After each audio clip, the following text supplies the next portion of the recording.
All right. Hello, Joel. Hey, Janos. Joel Gamonez here on the podcast. Joel, we know each other since a while, at least Yeah, 1 year, I think. yeah, almost a year now. Yeah, Almost just a year. about. And the reason why we sit down together today, finally, is because we had many great conversations and you have so much knowledge about social dynamics, psychology of people. You had an interesting story about your spiritual journey also. We want to Yes. talk about that too. Sure. And yeah, you have also your laptop in front of you. You made an amazing mind map. And yeah, to give the most value you can give to the people. So let's start. Wonderful. Great. So let's talk a little bit about you. Where did you grow up? Did you grow up here or somewhere else?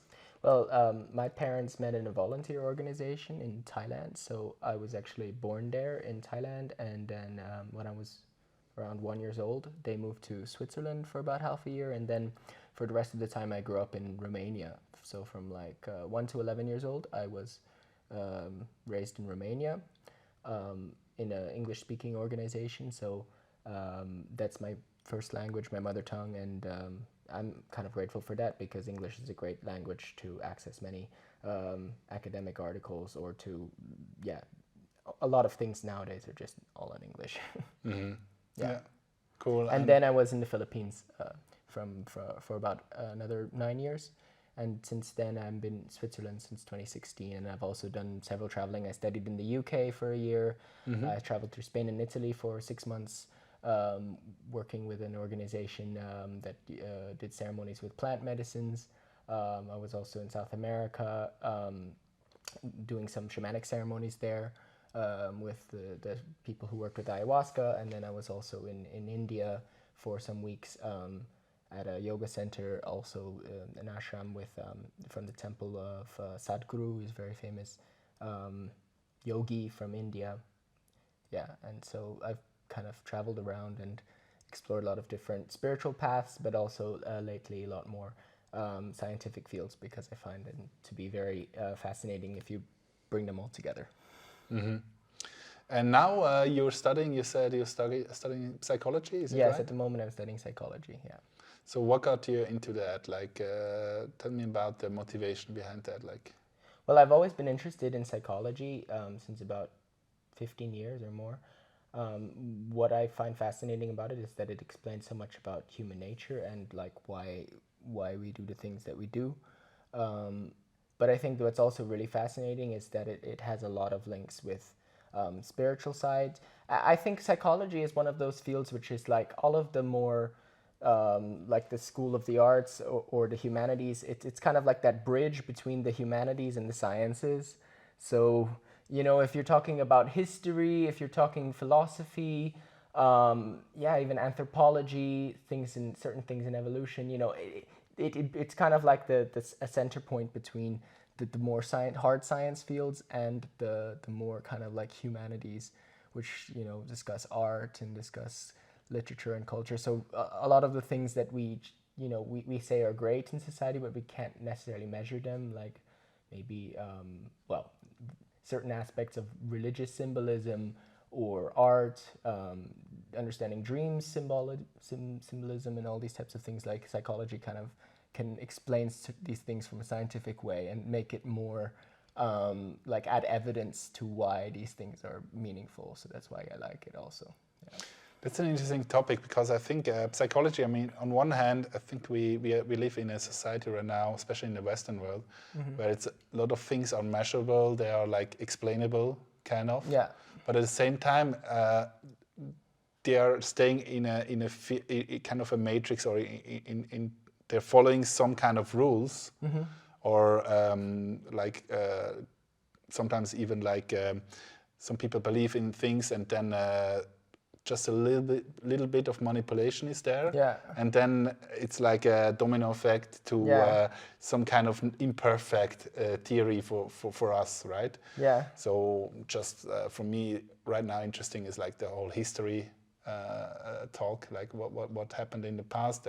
I'm sure there are things that are not the way they tell us. Okay. Yeah. So what I want to say with this, and I'm curious about your opinion, okay, on one hand, psychology can be for sure super interesting, but on the other hand, where do you see the limits, and how can we, or as a humanity, how you see how we can go also and see the other side, like the other truths, let's say, that they are not discovered yet, or that we have forgotten. You're seeing more like the esoteric, or kind of like the secret, If you want to call it like this, mystical things. if you want to call it, talking about yeah. Through psychology, or like. So on one hand, I mean, is psychology like the answer to everything, or is there some? Not. All right, so that's what I'm curious about. Yeah, yes, but it can often branch to a lot of these things. Yeah, a lot of the like Carl Jung, the Swiss psychologist, he was very influential. He was a student of Freud. He was also the person who came up with the idea of introverts and extroverts, and he had this concept of the collective unconscious that we all have, and that I find that very fascinating because it can connect also to a lot of the things I've been studying in evolutionary psychology. And so basically, a lot of the symbols that we the way we interpret the world through symbols, they're coming from this collective unconscious. That's the theory, from kind of like from our ancestors. So they say even like a very serious atheist might still have Christian dreams, with like an angel or these things, because these are in our collective unconscious. And you might not believe in those things. I mean, I don't believe in all the stories literally either. I have a very nuanced view on all of these things, but these things the symbols still speak to us because our ancestors have used them for thousands of years to communicate ideas and to organize their societies together. So that's why we kind of like a lot of these symbolism has a profound impact on us, because even if we don't believe in it now, there's a part of us that realizes why it's there. All right. So when we talk about symbolism and all that, would you say that you talked about the unconscious field? Some people call it also like the Akasha, collective unconscious. Is it kind of like Akasha field? Some people call it like that, or like I mean, you can name it whatever. Yeah. But is it like? Do you believe there is something like some kind of knowledge or some kind of thing saved somewhere, or we can just download stuff from an unconscious field that we are collectively connected, or something like that?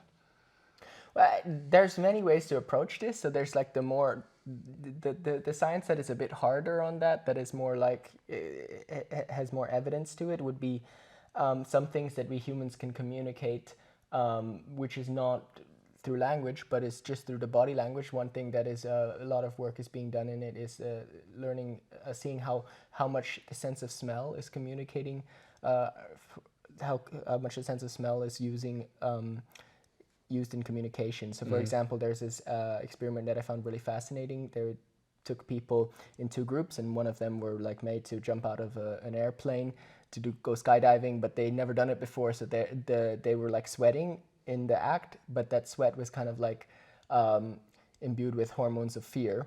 And then they had other people go to a gym and just run and have this idea in their mind that they were working on their fitness, that they were improving their body. So that sweat was more involved with like courage and determination.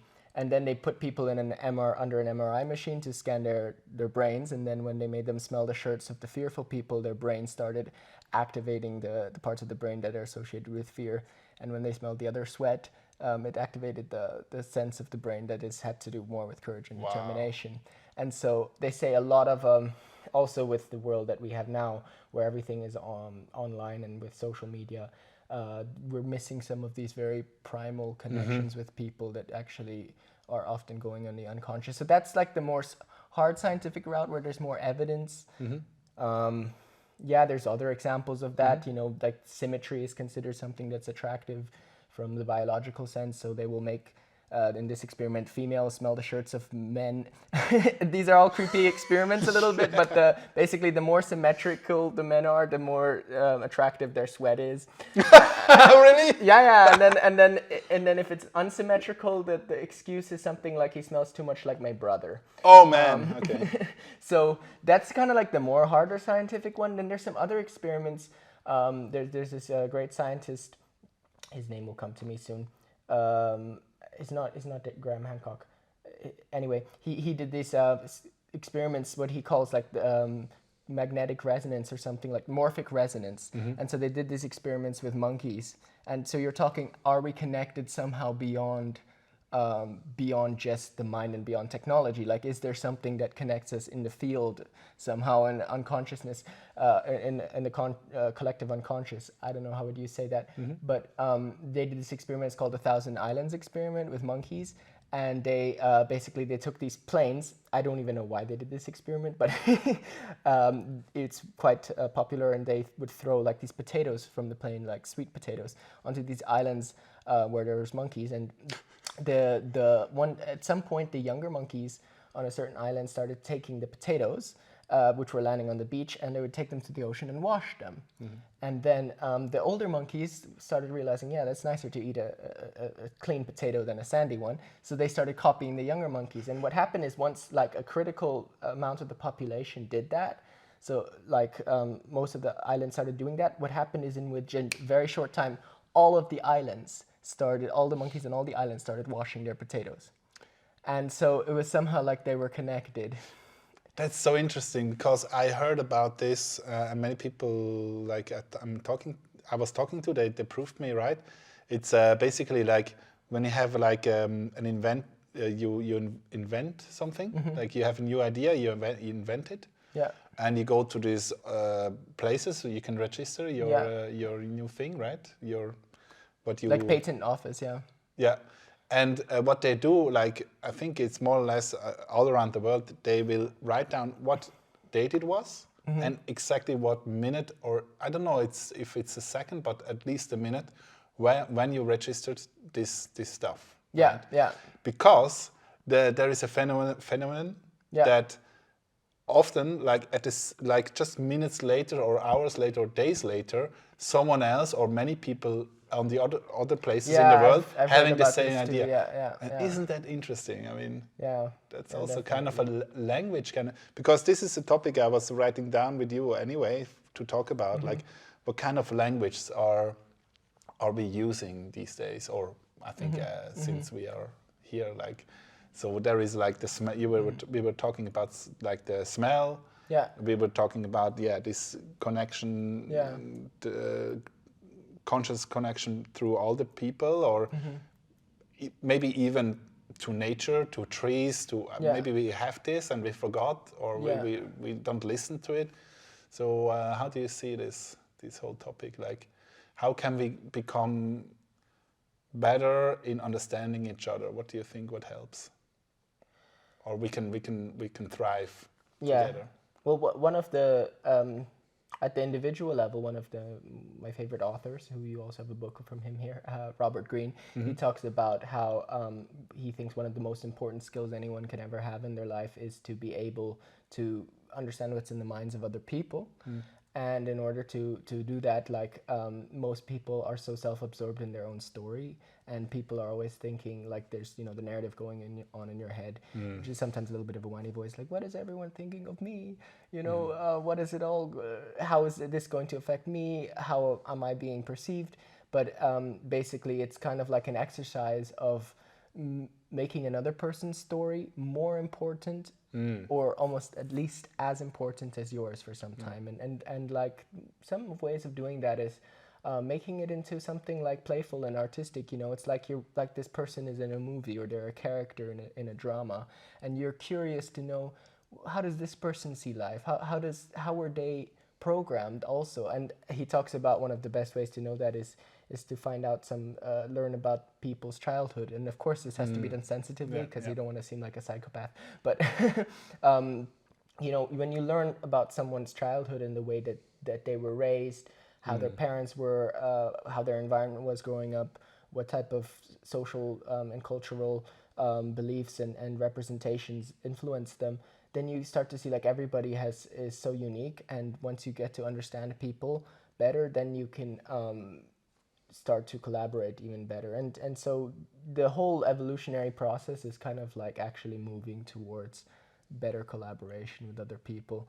And the more evolved the species are, they also show more empathy towards their own species, but also towards even other species. And I think some very fascinating examples of that is, like they said, like if you look at some other monkeys, like we humans have this, we have the irises and then the pupils, and then we have the whites around the eyes.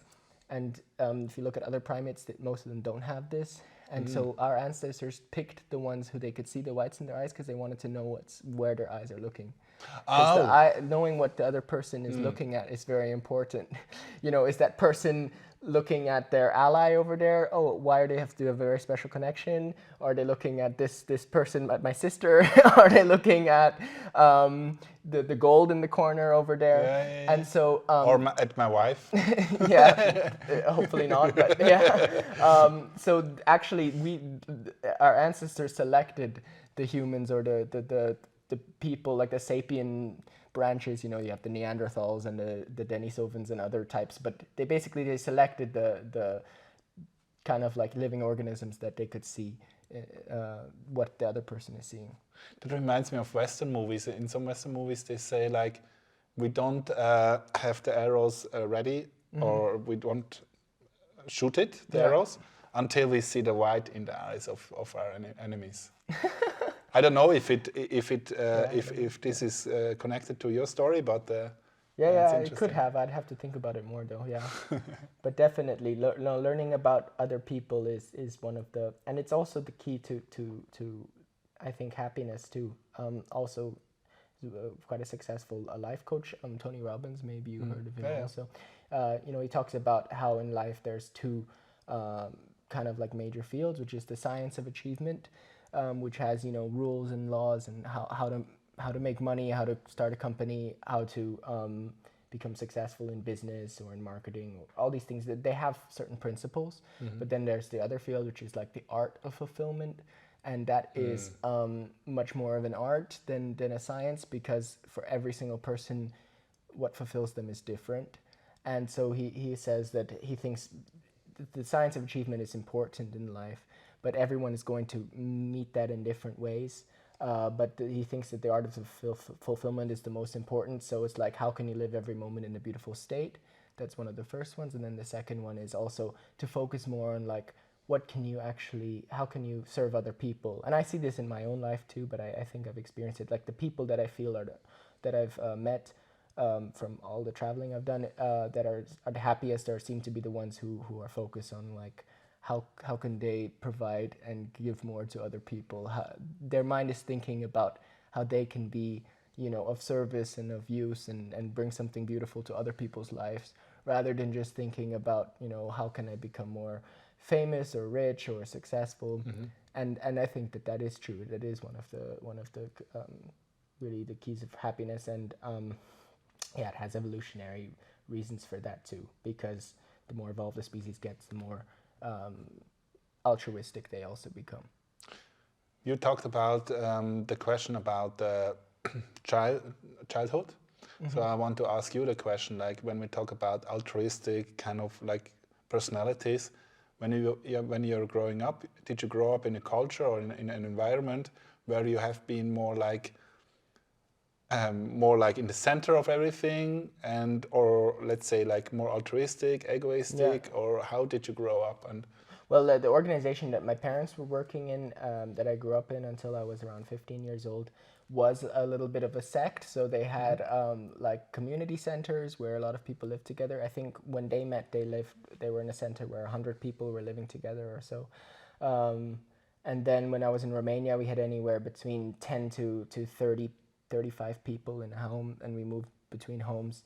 That's a funny history with this sect, but it's the same one that Joaquin Phoenix, actually, the actor, actor of Joker. Did you met him? Grew up in. No, I didn't, but he grew up in the same sect, so I can imagine the little parts of his childhood, but only until he was 6 years old. But that's the reason the family has the name Phoenix, because when they left the sect, they changed their name to the Phoenix, because the Phoenix rises from the ashes. So even brainwashing or alternative views can have a good outcome in the end, because it gives you an outsider's perspective, which Robert Greene also talks about can be very useful, because a lot of people who are just acculturated in a society, they can only see so far, but if you come at it from an outsider, you can see the bigger picture, also comparing between different societies. So yeah, I grew up in a community where people were a lot more altruistic, and a lot of things that I read from evolutionary psychology or different things I've observed in spirituality, what I like is that I feel like a lot of the things that I see from the evolutionary standpoint, I've also had that as my personal evolution. So if you look before the agricultural revolution, before humans started living with the fields and everything started growing the plants, wheat and becoming territorial and having really the notion of property, they were living in like hunter-gatherer tribes, anywhere between like 50 to 100, 150 people. And they were a little bit more polyamorous back then. They were much more into the community. They had this idea of fierce egalitarianism, which is basically everyone needs to share, and like sharing was such a high priority for them. And so even the best hunter, he would get more food, but he would share it with the whole tribe. Of course, he might have a bit more women then, but he would still. Physical things were all shared, and physical things didn't have such big value to them because they didn't need to have a big house, because they wouldn't stay there. They were always moving. When they ran out of food, or whether it's meat or things to gather in one place, they would move to the next place. So they had a different idea, and I feel like I grew up like that in certain aspects. And so I can understand almost this more ancient aspect of the human living condition also from my own experience. So I grew up like this. Would you say this was a plus for you, like something you look back and you say, okay, I'm grateful that I learned like to live like that? Yeah. What was the downside for you after it? Well, I was homeschooled a lot of my upbringing, so that's of course a different aspect. I think overall it was a relatively decent education, and there's for sure pros and cons. I think what I heard for a lot of people is the weakness of homeschooling is that the children are not socialized enough, and they just grow up with their family. But I grew up with a lot of different children or different people from actually many times in the centers that I was living in. They had up to 10 nationalities or more in the center at once. So I feel like people coming from from France, from Serbia, from Mexico, Venezuela, Portugal, I don't know, all over the world. I was growing up with different cultures, and of course they had like the overall sect culture overarching everything, but they did have these secondary cultures overlapping in there. So that's something that was interesting. Yes, and so I think when you're talking about the positives and the negatives, I think as conscious beings, people come at it from different perspectives, but I choose, like, you almost create the positives from this experience, because you cannot know what it's going to be. It's what you're gonna make out of it in the end. And so I've tried to, over the past 10 years, 11 years leaving the sect, to make the best out of it, and I am quite grateful in the end, because I feel like I have a very unique perspective on things, which I love to share that. A lot of people didn't have that almost privilege in a negative way, but also in a positive way to see things from this type of unique perspective. Yeah. And I mean, in the time we live right now, like there is also a lot of talking about, okay, how school systems, where we can lead to a new kind of school education system. So when you have this experience of more homeschooling, that's also the case like these days at the moment. So what would you say what's helpful for a future kind of education system? Like, is it more like, and also, by the way, also working? Like, would you say it's better to have still the home office kind of things? And if yes, what's important if we keep that in some kind of ways, like with your experience you had?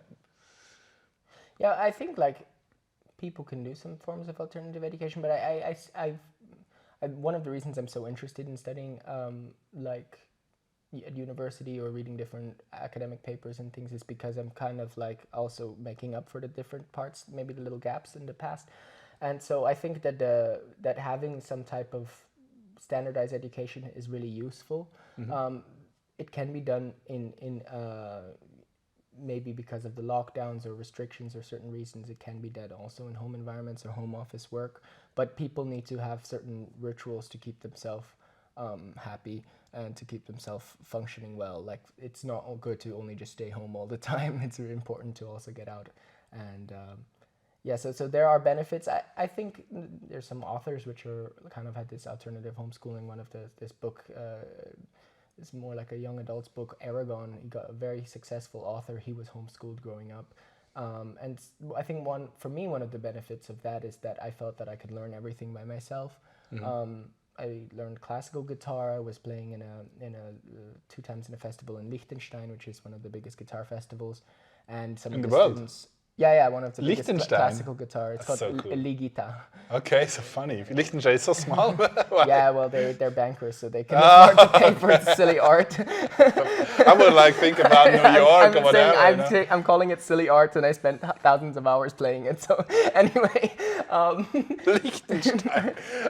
When I think about Liechtenstein, it's just like boring and banks.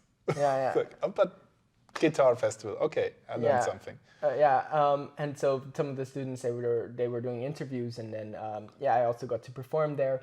And then they asked me, like, how were you taught? And I said, I learned most of it by myself and through the internet. And many of them were so surprised. They're like, how can you learn something like this by yourself? Like, you need to have a teacher to teach you how to read the notes, how to hear the different, nuanced sounds, how to use the fingers in the right formations properly, how to do everything step by step. But I was able to learn it by myself because I guess I had that sense of self-trust somehow. So that's one aspect that I feel is can be beneficial, but having a good education, standardized education, is very important. So I would definitely recommend, if I would have children, I would probably try to get them the best education possible. I think education is very important, but it shouldn't be in a negative sense also.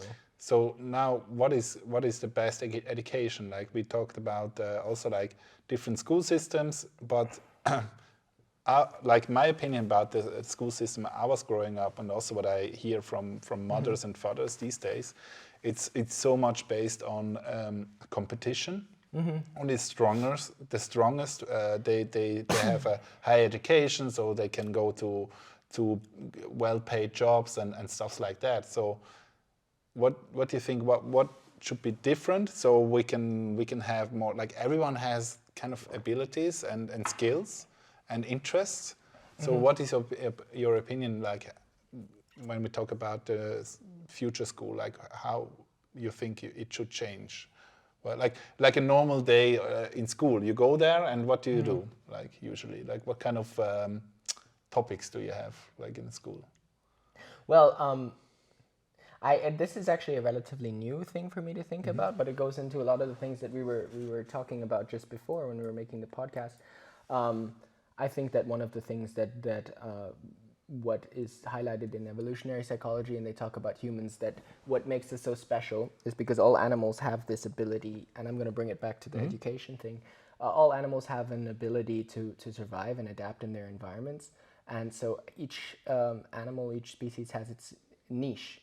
Like the woodpeckers know how to, get at the bark, and the hummingbirds know how to reach inside the flower for the nectar. Elephants can use their trunks in all these different ways, and the humans' niche is niche switching.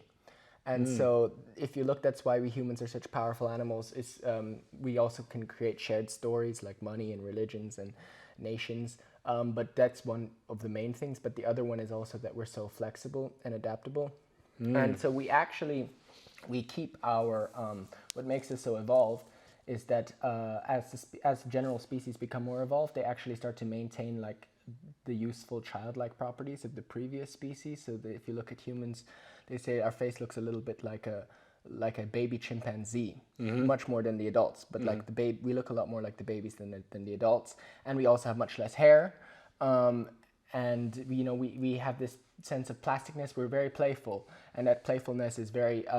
We use it in everything. We use it in negotiating. We use it in discussions with people, in making friends, in making contacts, in flirting, in all types of contexts, we can have this ability to be playful. And you look at adult species and they're not as much. I mean, the chimpanzees are more, but that's because they're more intelligent also. So the more intelligent the species are, they're more playful they are, and that's the childlike trait. And the more intelligent the species are, the more playful. I mean, it's correlated. I would have to study that more, but I really think that it's true because basically the technical term is neoteny in humans, and so neoteny is like taking on these kind of like childlike or less developed properties from the other species, but like they're also very plastic. So we humans, we are playful, but our brains are also very plastic. And so I think that the new education, it should be focused on teaching children skills, but I think that also like at the top of whatever the archetypes or whatever should be promoted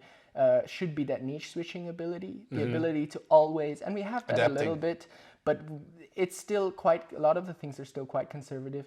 But yeah, I think like the real education would be like to put information, like to give information to the child, help them to analyze it, not force it down their throats, obviously, but also not to destroy that childlike element of creativity, of the wonder of life. That is super powerful. Robert Greene also talks in Mastery. He says all the masters that he studied, he's before he writes a book, he reads like 200, 300 books, and often very academic books too on neuroscience and different things. But he says that all the masters in history, they had like they developed themselves where they had a very evolved kind of and matured adult side, which was master of the skills. It's like Mozart. He was able to master writing notes and learning how all the different instruments can be combined and how to compose, and also the music theory behind that and counterpoint. But he had his inner child alive, which was very creative. So all the masters, they had that inner child alive, the creative side, and then the kind of like the manifested, the actualized adult. But they kept both of them alive. It's not, you can't have one without the other if you're going to be a creative master. And so I think the new educations should be highlighting that ability to always be able to change who you think you are, like to shapeshift almost. Basically, children should be worshipping shapeshifters. That's one of my kind of conclusions. Yeah, but I mean, we were talking before the interview. We were having like a warm-up session, and then I asked you like what kind of animals you would like to be, and you answered like immediately you would be like to be a shapeshifter. Yeah. And isn't it funny that often they describe the process of the rope? I think it's the rope in English to become a butterfly and. The caterpillar, yeah. The caterpillar, that's the thing. And it's also like shape-shifting in a way. But, not irreversibly, right? Actually, the butterflies, I think they're the species that like completely alters the DNA the most. It's amazing. Wow. Like the caterpillar before the butterfly, it's like a completely... And then there's also like a life principle there, is that when the caterpillar is coming out of the cocoon, it goes through this difficult process of squeezing through the and outside of the pupa. It's a pupa chrysalis, no, one of those. I think it's a chrysalis for the butterflies and the pupa for the moths. But when the caterpillar is squeezing itself out there, like some people would say it's difficult, so they could try to cut the end off so they don't have to make it so hard. But actually, like that tightness of the process, the challenge, is one of the things that helps them to grow, because there's actually like juices from the chrysalis, from the cocoon, that is actually basically making their wings develop. And so if you cut out the challenge, they're not going to be able to fly properly. They need to be able to squeeze through that challenge to get the juices in their wings that are going to help them to fly. I'm not maybe explaining it scientifically 100% accurate, but I know it works like this in this way. And so that's something that I would like to talk also with the challenges of life and why I find evolution so fascinating. There's a lot of people, which it's like, and now in the modern world with the lockdowns and all the changes, it seems a little bit difficult to see, like, what is the purpose of life? Why is life so difficult? There's some philosophers which even say being born is basically a catastrophe. Like it's an evil thing to be born. Like basically that's why I shouldn't bring children into this world, because this world is so horrible. So there's different people viewing different ways. Yeah. But yeah, one time when I was in this type of very kind of like alternative space, something like a meditation, I was having the vision of these, there's these fish which swim up the stream, like the salmon, and there's several species of them, but they swim up the stream. And I think for me, when I looked at that story describing life, it's amazing. Basically to realize that challenges in life don't need to be something negative. It doesn't need to mean that life is against you or that things are difficult. And certain symbolisms and stories can really reunite that and bring you back to that sense. So basically, I always knew about the fish going up against the stream, but I didn't know exactly the reasons behind that. And this word upstream is actually becoming adopted by successful entrepreneurs. I think Dean Graziosi, I don't know, he's a little bit famous online. He loves this word upstream. I think it's kind of like in the collective unconscious somewhere there. But basically it's like the fish, the reason they swim upstream is because if they stay downstream and they have the children there, the babies are not going to be have such a good environment. So basically what happens is the babies are born further upstream, and there they have more nutrients, and the waters there are not so strong. Like the currents are less strong. But then as they start to grow, then they start to move downstream to look for more food. And then once they get to the bottom, then they start to have the mating impulse, and then but then they're evolutionarily programmed in their genes to not to stay down there. Then they all go as a group and they swim upstream against the current, because it's that sexual mating impulse that shows them to go up there, because in order to get the new species, they need to challenge nature and create the new species. And then, after mating, I think the adults die within like 7 to 12 days or something like this. But I think just looking at that model, it's so powerful description of life, because yes, when you're young, you get the benefits that the future generations created for you. But then once you start to get older and you start to realize that, the mating instinct, the procreative instinct, to create more things in life, to give back and to create a foundation and new ideas and a fertile environment for the next generation, then that's time to go upstream. And I also like Jewish mysticism, Kabbalah, maybe you know about it. The term Israel actually means to wrestle with God or to contend with God. And so it's basically that aspect of kind of like challenging the universe and nature, saying, almost like negotiating. We could get a little bit more than this if we show up and we evolve ourselves and become better people. And so for me, this aspect of the fish swimming upstream, it's a kind of like a motivational metaphor, because that the stream is there, but it's there to help you to grow and to help you to create new life and bring in the next dimension, which is even going to be better. The future for our children for sure will be much better than it is now in certain ways, if we do the right things. That's a good point. Yeah, that's a good point. I also heard, like in the past, like 50 years or more, all the generations, they looked into, like when they talked about the future or thought about the future, they were having a more positive kind of vision, like it will be better anyway. Yeah. And then the last, 50, 40, whatever years, people usually change to, we will have a more worse kind of future. And wouldn't it be cool if we can rewrite this this notion, and people look forward. And also, one thing I got from, Jason Silva, he was talking about it, basically like when we are growing up, it's all about exploration. Like we are children, we don't know much about the world, how life functions and everything.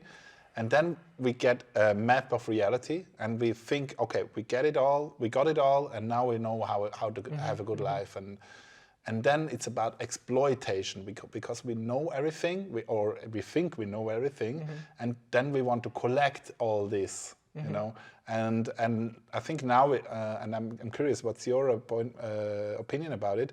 But I think now we collected too much. At least the people in powerful positions, they became collectors.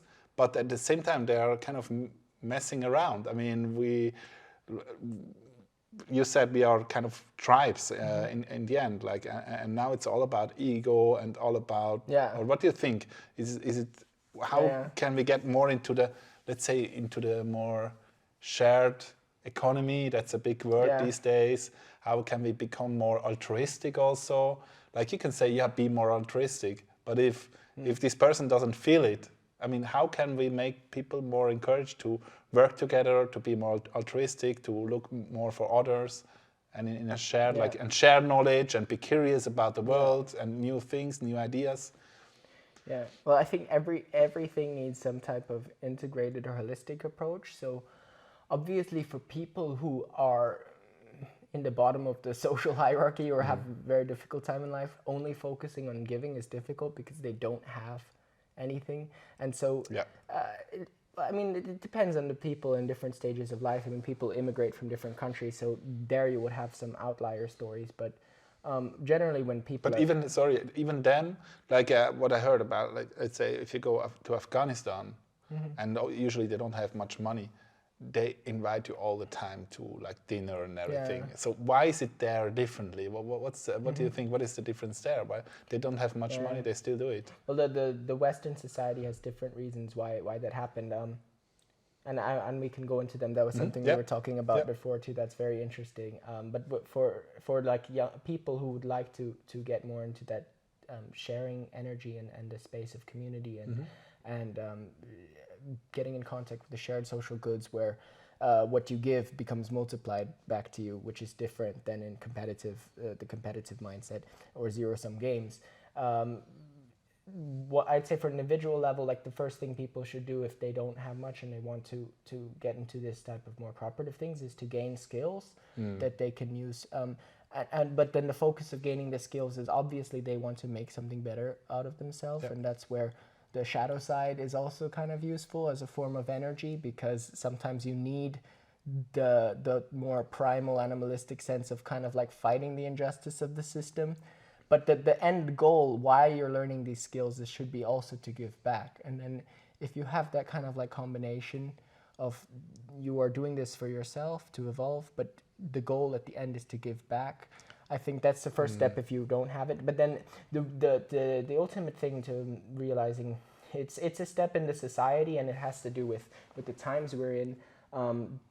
But yeah, definitely, like they say, the reason that the West has this kind of competitive nature to the society, it came through three stages. It's this philosopher, also a very famous person in the UK. He was knighted, Lord Rabbi Jonathan Sachs. He has beautiful TED Talks also. But he talks about like the three stages why the West started becoming more focused on the I rather than the we. And the first was like the social revolutions in the 1960s or so, where morality could be whatever you want it to be. So you don't have a shared common morality. And then around the 1980s came the economic revolutions, where it became exactly what you said. It's about exploitation. It's about collecting. It's about greed is good. Basically, it's about the market economy. And then after that became the technological revolution, which was social media. And that became all about the worshipping and basically the uplifting of personalities.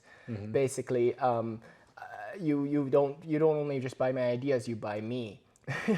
You know, and then the best way to destroy a person in politics is through a personality or character assassination. And so, I mean, one of the biggest examples is the US elections recently, but it's become more like that all over the world with the rise of social media. Cancel culture is also like connected to that. I mean, you look at just the fact that you can be an actor, how much many people make. I don't know, just from Instagram or these things, like, you know, some of them are billionaires. What is it? I don't remember. I don't know. But you know, the Kardashians or some of these types of people, like just from the personality. And so you can see this aspect, and it's all about the self. And he says, basically, humans, we are worshiping animals. We are meant to, the word worship means almost like worth. We're meant to look up to something. And that's why we humans are so powerful. Yuval Noah Harari, the historian, he's very famous. He wrote this book, Sapiens. He also talks about this. We're very powerful because we share common stories. And so we've always kind of like looked up to something. In if you look at the lowest level, like the bees and the termites, they work so well together because they have like a queen bee, and so they're very closely genetically related. Humans, we are a little bit less genetically related. We are, but not as closely. So what we used to do to work together, once you have more than 50, 100 to 200 people, it becomes difficult to work together. So you need to have a shared story. And so if you look at the way we organize our societies in the West, was like you had the city, and in the center of the city was the church or the cathedral. Yeah. And even in South America, the Aztecs had like their pyramids. So once the societies got really big, they came up with religious ideas to be able to kind of control the society, and so people could share a story. And then now with the banishing of religion, we started to worship something else. And so he said if the anthropologists, the people who study cultures in the future, would look back at us, they would say what we worship in our age is the self. You know, we have this it's in the popular culture. We have the iPad, the iPhone. Yeah. And then he says a religious ritual, which is the selfie. Yeah. And then the books are about self-help, self-development, self-confidence, self-improvement. Not group development or whatever. But that is also because of the times we're in. And then they say like this very interesting generational theory where they talk about every 80 years to 100 years we go through these cycles. This the people who came up with this is Strauss and Ho generational theory. If you want to, anyone would like to look it up. But basically every 80 to 100 years we go through these kind of 4 generational cycles. And then the first is like a high where the collectivism, like the collective ideas, the religious ideas, the national ideas are very strong, and individualism is very weak. And then after the high, so this you could see was like after the World War, you know, there was so much chaos, the society gathers together. And then after that comes the awakening, where people start to look for, you know, personal development, for, you know, personal realization, and they start to get tired of the status quo, and they want to start you know, breaking out to find their personal authenticity and their spirituality and self-awareness. And then after that they go to the unraveling phase, where then this is, so before it's like the collectivism is the strongest, and individualism is the weakest. That's like after the war. Then became the searching phase. The guys who study this use the US, but it's pretty applicable over the worldwide. Over the world. And so then after that became, you know, the baby boomers and the flower power movements and the Eastern people who started looking into Eastern spirituality and LSD and yoga and meditation and all these things, self, you know, this introspection. And then after that is the unraveling phase, and that's what was the millennial generation, where the individualism becomes the most powerful and the collectivism becomes weaker. And so they say actually it's like the times we're in, we are now in like the crisis phase, which is like the revolutionary phase, where basically we're, as humanity or as a nation, we're all facing a common threat. And you can see this is very applicable to the coronavirus. Also different things, the technological disruption, you know, the rise of China, where power bases climate are change shifting. is also a big topic. Yeah, climate change. And so we are in this crisis stage, and we're going to create new stories for the next generation to follow. And the archetype for that is the artist. And so I find that really fascinating, actually. They have archetypes for every phase. For the last one, the millennial was the hero. Yes, you can see the social justice warriors. You know, Greta Thunberg maybe is a great hero archetype for that sense. Yeah, or Jordan Edward Peterson. Snowden. Edward Snowden. Yeah, Edward Snowden for sure. For sure, that's a good example. Yeah, for sure. But now we're going to the artist phase, and so we're in this revolutionary phase where we're challenging all the old assumptions. And so, yeah, when you're talking, the society worships the self, yes. But what is the symbol of self-empowerment? Also, Yuval Noah Harari, the historian, says the most successful story that humans have ever invented, that survived up to now, the most successful story we have in the world today is money. So, you go anywhere in the world, you go to Russia, you go to China, you go to, the Middle East, you go to Africa, you go to Asia, you go to, South America. Everyone believes in different kind of religions or traditions or cultural norms. But everyone agrees that today a dollar is worth this much to the euro, is worth this much to the franc, is worth this much to the pound. And so we basically, and his great example, Yuval Noah Harari made this kind of like playful example where he says like Iran, for example, hates American politics, hates American religion, American foreign policy, American philosophy, but it loves American dollars. So, they burnt down the American embassy, I don't know, maybe killed some people, but then they saw the dollars there and they were like, no, we're not going to burn them. And it's like the dollar, it has the symbol of George Washington on it. It says, in God we trust, it has all of these symbols of America, but they don't burn it because they know that it's such a powerful symbol. And so how do you view money? And there's reasons for that, because... Also petrodollar is also like based on the gasoline. It's connected to the petrodollar, I heard. Yeah. Oh, you're saying in Middle East, for sure. It's all. I mean, like in Switzerland, it's connected to the banks. Yeah. But and that's one thing I was also say. So, like, how do you view money? So, there's a reason why money is the most powerful story, because all the other stories are more abstract. Money is one of the most. It's the symbols that is most connected to the concrete. So, if you have a certain amount of money, this represents that you can buy this much of a physical thing. Yeah. If you are famous. You have a certain number of likes on Facebook.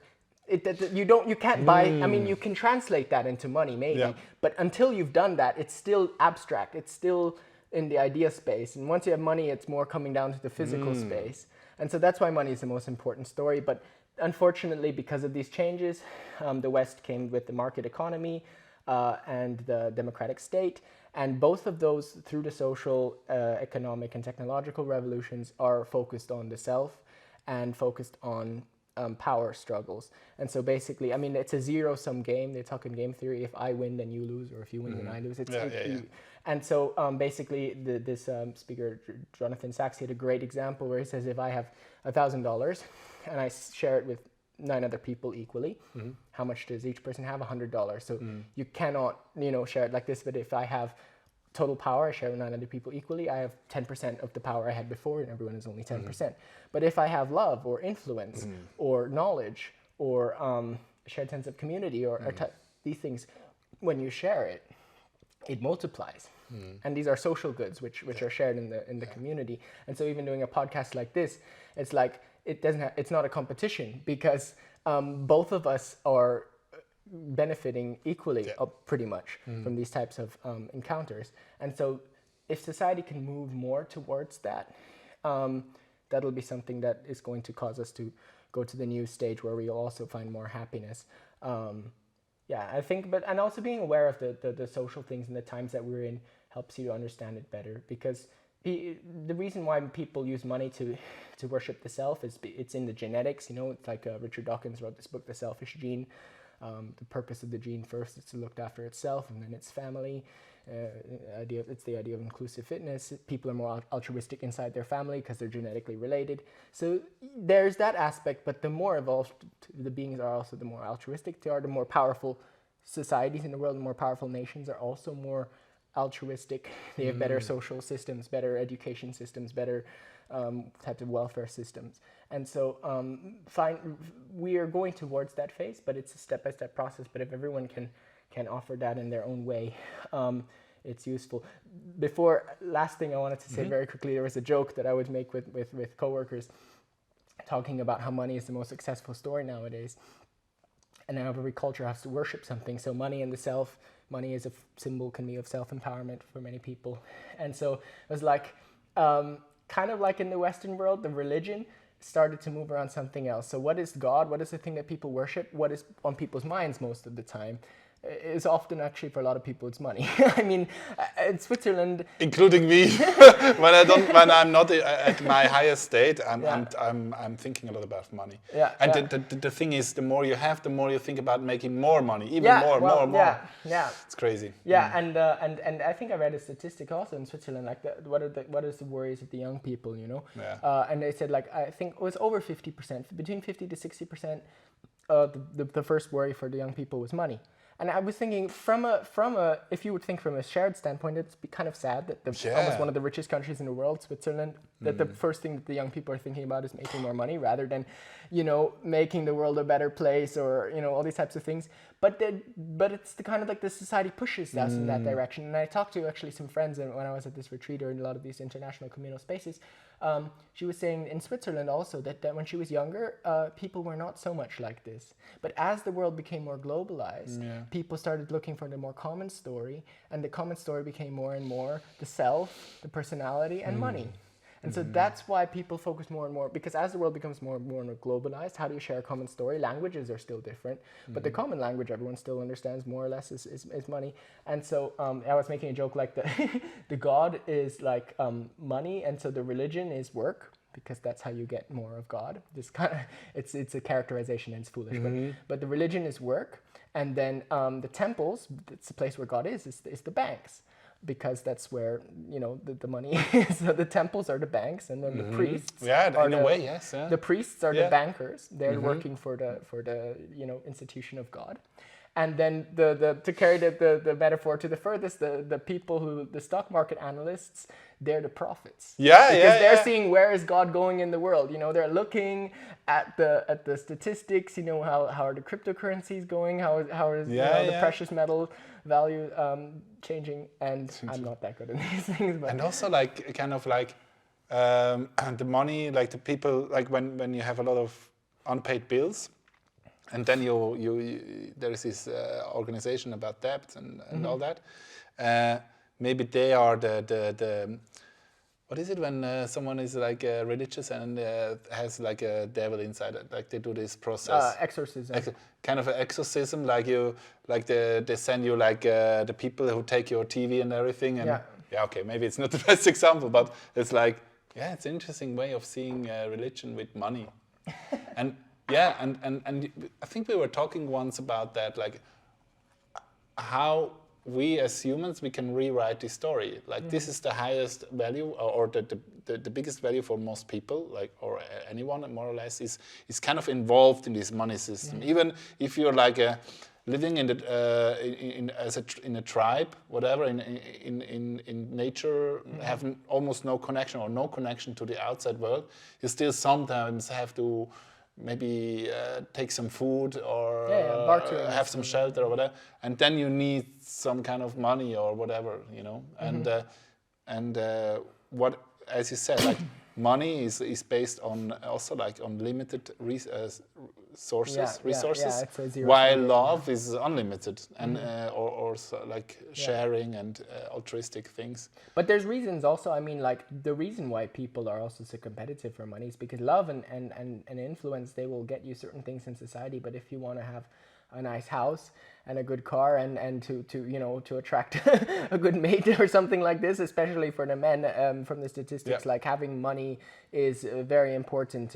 It's twice as important that the man has money for women than vice versa. And that's why they say a lot of men will go into careers just for the money, because it has these types of evolutionary benefits.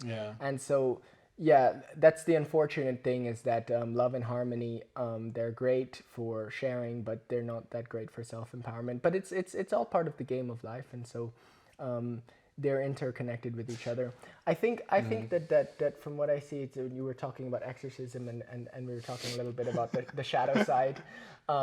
It's that because I was thinking about money, and then I was talking about the symbolism that it is, and I've talked to you before about this philosopher. His name is Ken Honda. He's actually Japanese, and in Japan they have their own way of looking at money. They're crazy workers. They work like mad, often to death. There's actually a term, I don't remember the Japanese term, but there's a term in Japan for working yourself to death. Wow. And there's another term for committing suicide because of work-related stress. And I was in my German class, I read a statistic that, like, I think it was a few years ago, I think it was like 2 to 2.5 million deaths. I might be wrong, but anywhere between 1 to 2.5 million deaths in 2018 or something was from work-related stress.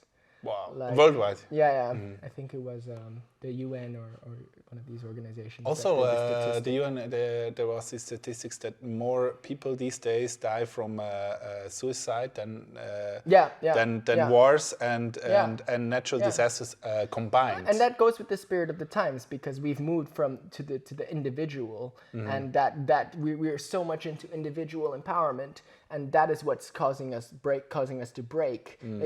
The external world, we've worked it out so well, but it's just our internal state. It's our ability to be happy.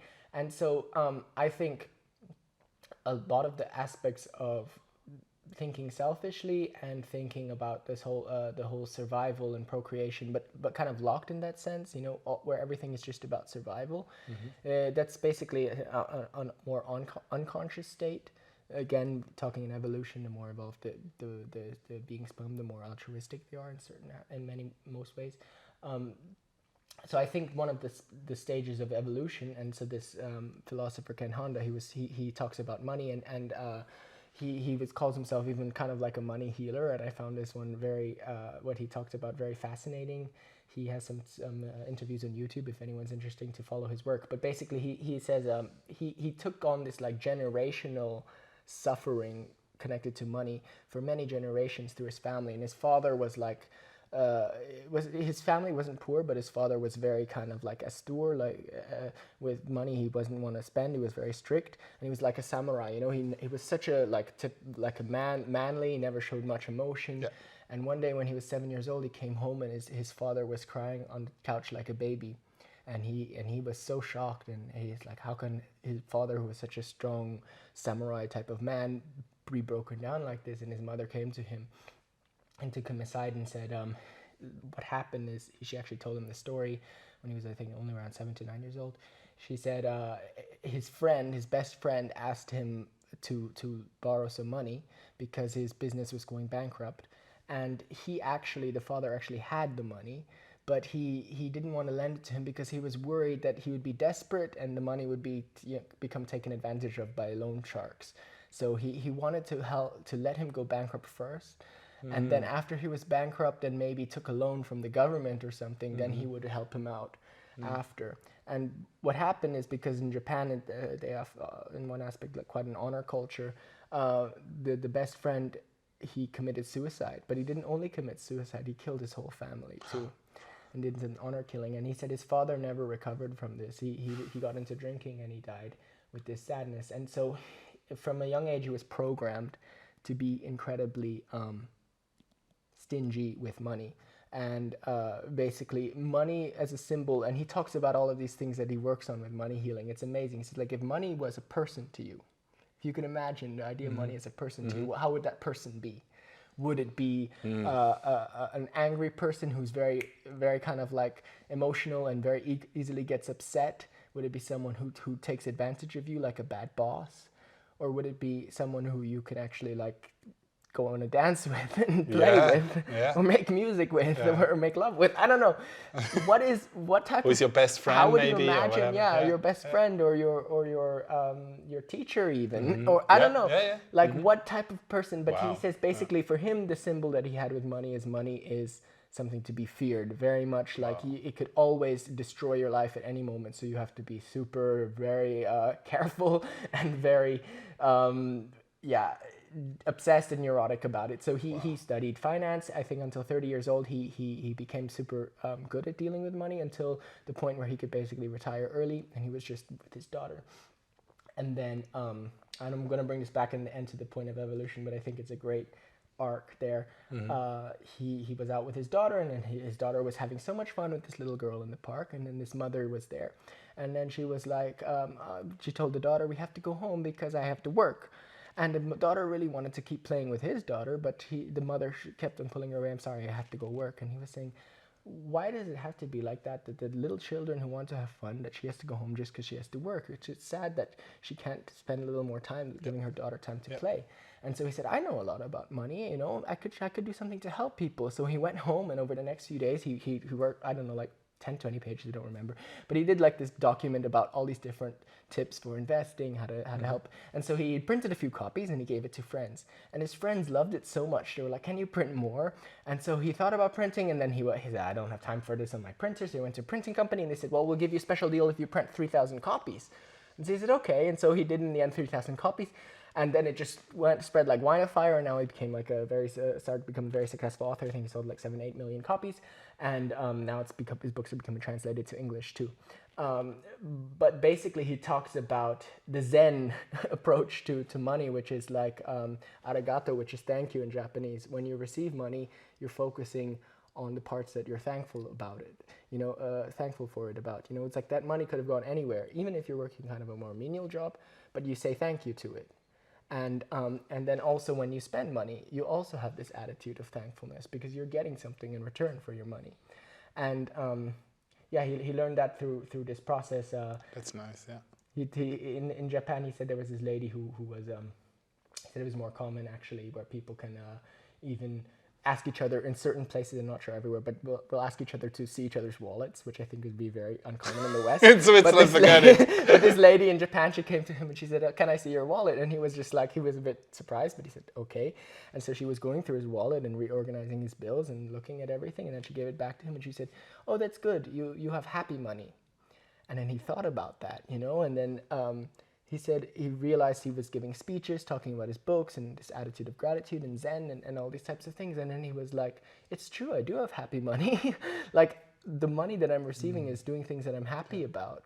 And so that became the title of his book. But what's the name of the book? Happy Money. Happy Money. Okay. Yeah, Ken Honda, like the car. And if you watch him in person in the interview, he's really cute. He's like a little, I don't know, monk or something. It's really kind of like hair, but it's just the sweetest, most adorable face. And he was talking about some stories of people who started moving their life around by getting this attitude. For example, one of the people he was working with, this lady, she was always she had this negative attitude because she was working as a secretary and something like this, and then but then she realized that she tried to take on this attitude, like to realize that she was thankful for even the things that she had, rather than, like you said, the more you make, the more you just want. She was thankful for what she already had, and then she realized that she didn't actually have such a complete university education, and her boss still took her for this, was a successful man, took her for this role, despite her background education, because he believed in her abilities. And so she started to actually realize that, I'm actually getting something meaningful, like he's trusting me. And so she having that attitude started to make her improve her work. And within, I don't know, 3 months or 6 months or something, she like tripled her salary. And so I think that this attitude of being able to be grateful, it attaches to this concept of the higher self. It's that we, in our genetics, we have this potential for a higher mode of being. Yeah. And so when you're grateful for what you have, it's almost like you are basically realizing yourself as a person who is capable of giving to other people. That's a beautiful thing, and I can really resonate to that. Also, money is one of my bigger topics that I face from time to time with fear.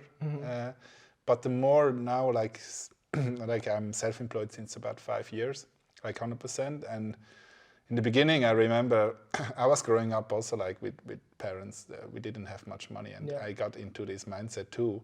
And then a good friend of mine, he has his own business since he was 16, and he's now 55, something like that. And he also had his struggles, but he, even in the darkest times when we met, and he didn't have like new clients, no money, he didn't even had food in the fridge, nothing. Yeah. And even then, sometimes he was just going to the vegan restaurant here, Hittel, what we have in Zurich, and he did that, and he appreciated the food, and it's always like, and then I kind of learned to, like for example, last year was for me a little bit a low year with income, but still, of course, I tried new ideas and everything, but the more I imagined that the money will come really soon, it's just a matter of days maybe, or weeks, and I still spend, when I was seeing something that bring me joy or bring me some new ideas, I still spend it, even if I knew like at the end of the month it could be a problem, And now, for example, this is the really great time to make this example. Like in January, I got so many clients just out of the blue, but I think there is this kind of money in the end. It's a form of energy. It's an energy, and people with education and everything, like in school, they see it just like something that is not connected to your how you feel and everything. Yeah. But it's in the end, it's a feedback loop. How you feel, like if you give value out, you get the value in either money or something else.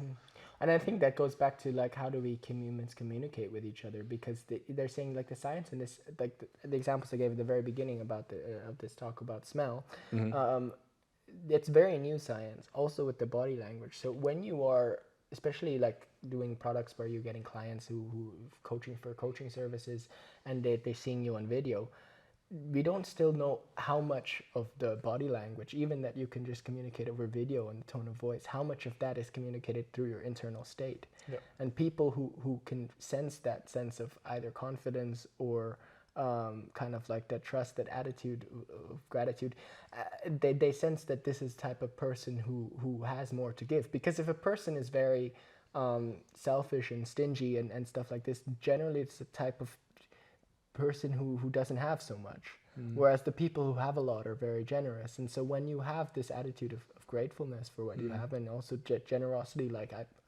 this product is, of course I maybe I might earn a little bit from you, but I really want to give you the benefits and the skills and all of the different qualities of this service. The people can sense that. Yeah. And so, yeah, Ken Honda, he was also, that's what you exactly talked about, like an energy. He says, like, you know, it's not just a quantity, but it's a quality also. So it's like, it's better sometimes to have less money that you're from a work that you really enjoy, than to have a lot of money from something that just makes you miserable.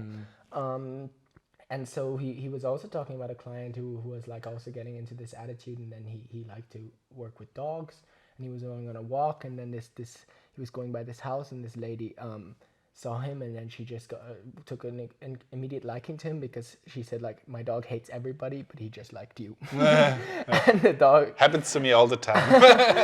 That's good. The dogs are good gurus. They can sense well. And then the lady was working with some type of dog organization. I think he was selling stocks. No, he was working with some type of life insurance, I think. And then because he got to meet the lady, and that she was working with she had some good social contacts, he got to meet all these people through training dogs, walking dogs, do some type of animal organization, and he got so many more clients for his life insurance through this type of connection. But it was just like that attitude somehow, like the dog somehow saw him on the street. And of course these types of things are a little bit more like you can't control them, but in the end it's an instinct, you know. It's like I think believing, like almost like some people who still have religious ideas, or to believe in a purpose for their life. Like Einstein, he wasn't really religious, but he had this quote which I really love, and it was he says basically almost everything, I'm paraphrasing, but almost everything in your life comes down to, do you believe that the universe is for you? Like, is the universe on your side, or is the universe against you? And that's ultimately like, how are you perceiving life? Yeah. Is the universe for you, against you? And so much of that is in the childhood. Your childhood development, but let's say that this is all, you know, spiritual voodoo or something like this. It's all wishful thinking and nothing, like there's no God and no universe, and it's just all atoms. But it's as an instinct, it has a potential, because believing that something at the end of the line is going to be there to actually improve your life will give you more motivation to keep going. And so from an evolutionary sense, our ancestors who fought because they believed the gods were going to take them into heaven if they won, and they're doing this because of their gods. The gods didn't exist, but they won the war because of their belief. And so that belief had an evolutionary successful was an evolutionary adaptation. And so basically, even if you are very rational and you don't think that believing in positive energy and stuff, but if you realize that this will give you you'll be physically healthier if you focus more on the things you can be grateful for in your life, you will also be more you know, have a better connection with other people. Your inner charisma, your inner child will become more active. You'll be able to be more creative and to change yourself a little bit more, because you're trusting that moving to a new place or trying a new field, taking on a new career, a new job will actually improve you. And so that aspect of recovering that trust in life is, I think, one of the biggest steps in everybody's evolution to a certain degree. It really resonates to me. So the trusting and the knowing in a way, like when you don't know much at the moment, but you know it inside of you, like intuition and trust and all that. It comes from a place you cannot explain. I mean, you cannot measure, you cannot like see, but there is something, some kind of, some people call it like God or whatever, but there is some kind of wisdom there. And you were talking like in the beginning, you were talking about artists, like we go into a time where there are more artists, and what. And I'm curious, what's your opinion about it? But I think it's like with artists, isn't it that artists are the creative souls in society? And with creativity, you have when you are creative, you have to go into a new field that you haven't been before, and probably no one else have been in this exactly same place because they have another story and everything. So, what do you think? How we can go more into the creative, like as for people also listening or watching the podcast, what helps you to be? You're also a musician, by the way. You create songs and stuff. So what do you think is what helps people to be more creative? Well, we were talking in the beginning of this podcast. You were talking something. What was this person you're listening to talking about? Destructive or demonic energies? The exploration and exploitation. But even before, I think before we started recording, we were talking about like the shadow side and things like this. And so, from one of the things that I found was it's a bit of a psychological theory, but it has ancient roots too. It's this idea of the demonic passions. So the word demon has a very negative connotation in the English language, often associated with something destructive. Yeah, but daemon, it's a Greek word originally, daemon, and it had something to do more like with a divine spirit. And the demonic passions was basically, it was these ideas of kind of like ideas or archetypes that could take over somebody. And they say almost all artists are dancing this line between genius and creative genius and madness. Yeah. And so, Tesla is a great example of that. He had like, I think over 700 patents of his things, but he went crazy almost towards the end of his life. I had this quote, I hope I can say it in the right way. Like, the difference between a madman and an artist is the madman has a scoreboard, something like that. Okay. So like the artist is just like doing whatever feels right. And the madman is like making statistics and everything. But anyway, back to... Yeah, and that goes into the concept of the shadow or the sides that we usually repress. And I think that's the source of most, like almost all real art that people engage with in the majority of the degree.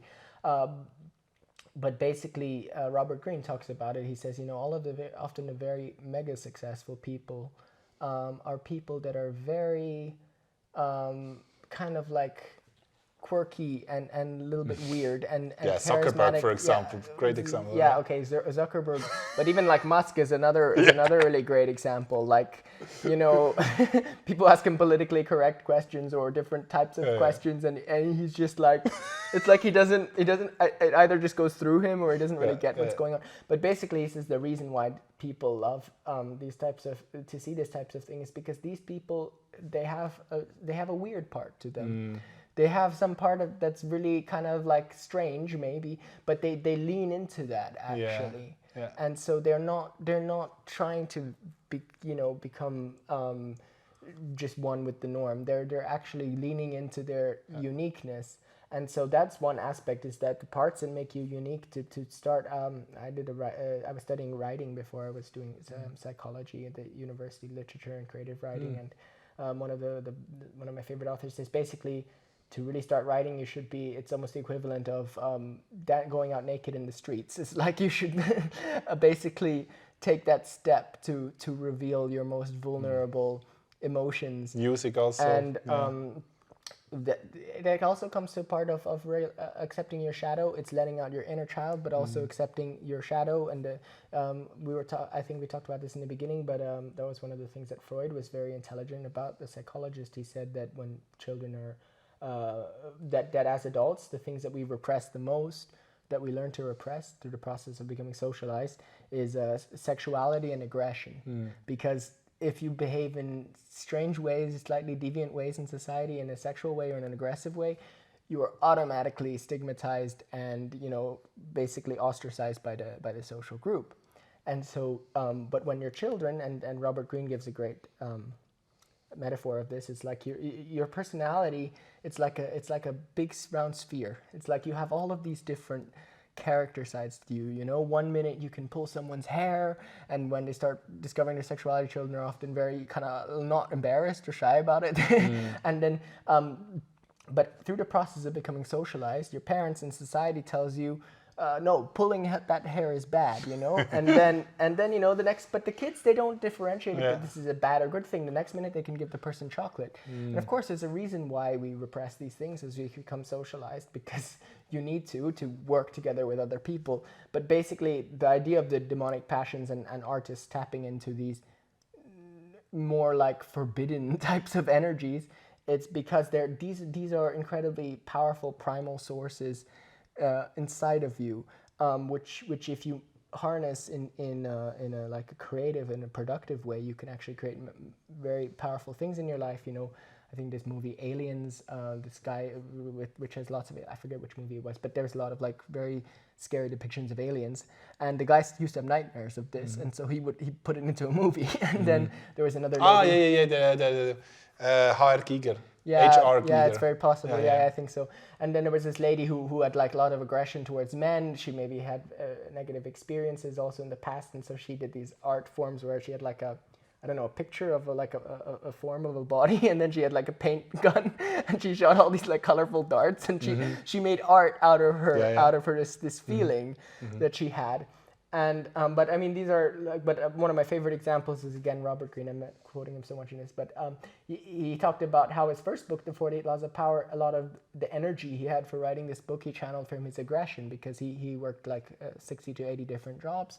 He worked in Hollywood for a long time. He was taken advantage of so many times, and he learned so many power moves in business and in career, in these types of worlds, the hard way. He learned it by being on the bad end of the stick, by being taken advantage of, by being the gullible, sheep or something like this. And so he was able, with his book, he took his basically his anger at all of these things, and realizing that he was worth more than that, and he channeled that into this book. But he didn't mention names of the people in Hollywood. He wasn't getting back at the people, but he was turning this incredible force he had inside of him, like basically pushed into him after he wrote his book at 39, from a decade and a half of working, and then he channeled that all into this book so that he could help other people to not get into the same place that he got into, to be able to be aware of the power games and all of these things that go on, and so and there's a religious context to that too. And one of my favorite verses in the the religious text in the West is be wise as serpents but harmless as doves. So don't reject the shadow information, because that is important to know in life too. And so but he channeled that aggression into something positive that helped people. And he talks even in the book about, he's wanting to write this new book called The Law of the Sublime, and where he wants people to recapture that sense of magic of life, realizing that the fact that we're alive right now is so unlikely from 14 billion years of evolution. If the temperature was just a little bit hotter from the sun, we'd be, or a little bit colder, we'd be dead. There's like 200 or less, and the bigger scale is thousands of factors that are, if they were just tiny bit different, we would not even be here. And so, and also like looking up at the night sky, watching the sunset, there's all these beautiful things that we're missing out on. And so he writing this book, and he's saying, how can you tap into your anger for that? And he says, well, I also do. He says, like, I get so angry because people are just looking at their smartphones and just on like Instagram, or they're only on Facebook, and they're like, there's a beautiful sky, a beautiful sunset, all these things, and someone's there, I don't know, like with a I don't know, playing Minecraft, you know, with these like little pixels, but not actually looking at something really beautiful. And so these kind of forbidden emotions. William Blake had this line, said like Satan is the spirit of creativity trying to break free. So these types of forbidden emotions are something that can be a real source of creativity if you harness them right. Yeah, and also like we always celebrated the hero's journey, like in all kinds of like Hollywood movies, all the other movies. They just love when there is like there is a turning point. Like first it goes into a really dark place, and then like the phoenix kind of, it rises up. And something what I also heard is like your biggest fear or your biggest pain can be your biggest gift. Like for other people, because you can get some wisdom out of it. Because what do you think about this? Like, for sure. Like, did you also like one of your things you're doing right now? Was it also related to your pain or your fear? Yes, for sure. What was it? Yeah, no, I had very difficult experiences in my life. What the question you're asking me is, what are like the difficult experiences that motivates me or something? Yeah. I think originally my kind of the core conditioning, but by saying this, I can be getting quite vulnerable, like allowing. If you don't like to. No, it's okay. Because my parents were growing up in this sect were very kind of following this religious ideas from Christianity and things like this, and so through the work we discussed a little bit, but I did some work with plant medicines in South America with ayahuasca, and at some point also in. Pretty much always in countries where the legality was basically on the good side. I also tried iboga, which is a root from Africa, and it's actually in Black Panther. If you watch the movie, it's there. But basically, they had this type of Christian thing, and so in the sect there was always this idea that like Christ would return. We were told as children to go out on the streets and give out pamphlets and tell people that, the world could end every day and people needed to get Jesus into their hearts. And so basically I got that type of programming because I was a kid. I was, I didn't know better. I was homeschooled. It was like a form of brainwashing. But then coming out of that, when I was a teenager in the Philippines, at some point I was able to, you asked me before some point of awakening, I tried LSD, and a lot of people in the West, they're still getting onto this, but psychedelics are incredibly powerful tools for therapy. If anyone has very negative a view of psychedelics, I understand there's reasons because people can use them irresponsibly, but Rick Dublin, he had this institution, MAPS, Multidisciplinary Association of Psychedelic Sciences or something like that. Studies. Yeah, studies. He talks about how using MDMA, which was actually invented for therapy, can help people get over PTSD 3 times as well using psychedelics in therapy as in others. And he's a very established scientist. He's had this organization over 30 years.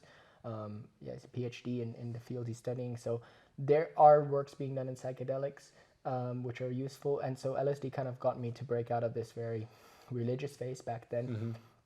But I think that one of the things that bothered me was the sense of injustice I felt I saw in the world, that I felt like life was not fair, that many times people who did the best things and who had the best intentions were not rewarded, and often the Machiavellis, the ones who knew the power games, who knew to take advantage of. And we were talking about evolution and ideas of toxic masculinity. I mean, I think there's toxic femininity too, but leave that aside.